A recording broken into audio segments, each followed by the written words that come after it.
We just got the high sign.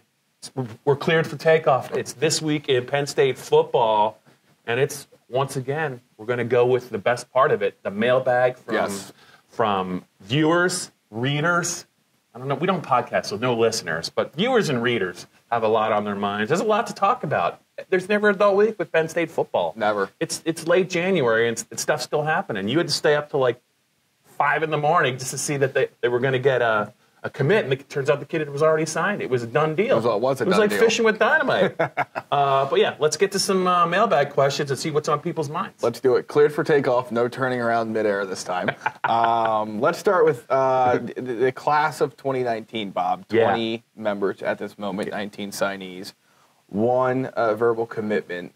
Will Brandon Smith and or Lance Dixon, 2 linebackers, both 5 stars, will either or both play as much as Micah Parsons did last year as a 5-star linebacker, true freshman? Boy, they returned 3 linebackers they really like, and if they also have Ellis Brooks. So it looks like the middle is kind of filled. So I think they're looking for backups outside of Micah and Cam. If everyone stays healthy, I'm going to say no. I think that Micah led the team in tackles, right. So I think that you could see one of them develop into a key role, but I think Penn State might want to consider possibly redshirting one of them, and there's nothing wrong with that.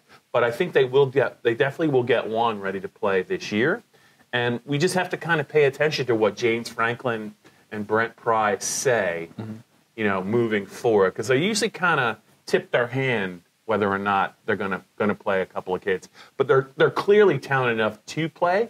But Penn State might be in the catbird seat, and they might be able to save one's redshirt. And let's not forget, they can still play one of them for 4 games, right? In case somebody gets hurt. But I think their linebacker group might be sneaky good this year. Yeah, it's about as deep as it's been, maybe, I don't know, at least a couple of years. Athletically, yes. Yeah, when you talk about Cam Brown, Jan Johnson, Micah Parsons, Ellis Brooks, Jesse Lucada, then you add these 2 guys to the mix, and Charlie Katcher still floating around, and some others. So, I mean, there's a solid group of guys there, and more so than they've had in the past. Question 2, redshirt freshman that will surprise this year, and Justin Shorter is not an option to be picked. Why not? He's just. I think it's too easy. It's too easy, man. So surprise. To me, I think Rasheed Walker has a great chance to not only play significant minutes, but he could actually start. The guy that I'm really going to be watching is Jason Oweh, just because he's tested off the charts. But I don't even know if those are considered surprise candidates. You mentioned a couple of players.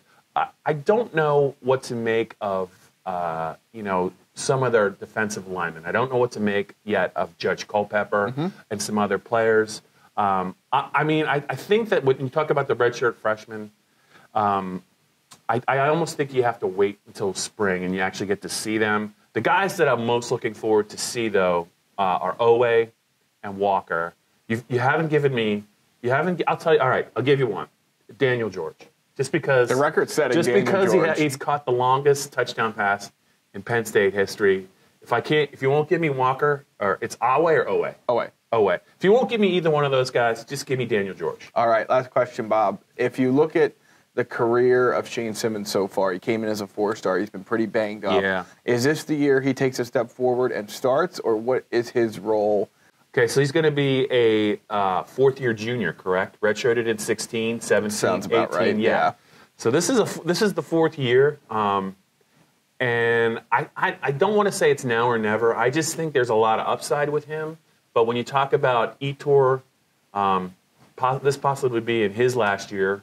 I don't know what Shaka Toney is a guy that I think he could be a guy that, if he ever puts it all together, like he's had 2 great games at Penn State, one against Northwestern 2 years ago. Yeah. And the Indiana is actually just a great quarter. Right. If he ever can kind of harness that and just kind of be anywhere near that level, I mean, that you're talking about an elite pass rusher. We talked about Oweh. There's some other guys. They're always going to bring guys in. I think, to me, if Shane Simmons isn't Penn State's 3rd end or starting, I mean, I just don't know when it's going to. I mean, health is only part of, I think, the issue. I've never really heard James or Sean Spencer really go out of their way to praise him. I don't know what's up with that. But I think that this is a absolute huge year for him. And I think he's still got a chance, but like he's starting to run out of time. All right, last question. Who wins the Pro Bowl, the AFC or the NFC? This is what I know. This is what I know about the Pro Bowl. First of all, everyone's already been replaced. Mm-hmm. The one thing I know about the Pro Bowl is about 5 years ago, they started setting the totals at like 90. Yeah. And the games would go ridiculously under. Right. And now they've adjusted, and they're probably in high 60s or 70s. The game's still going under. Right. The game will go under the total. Give me the AFC. All right. That'll do it for this week in Penn State football.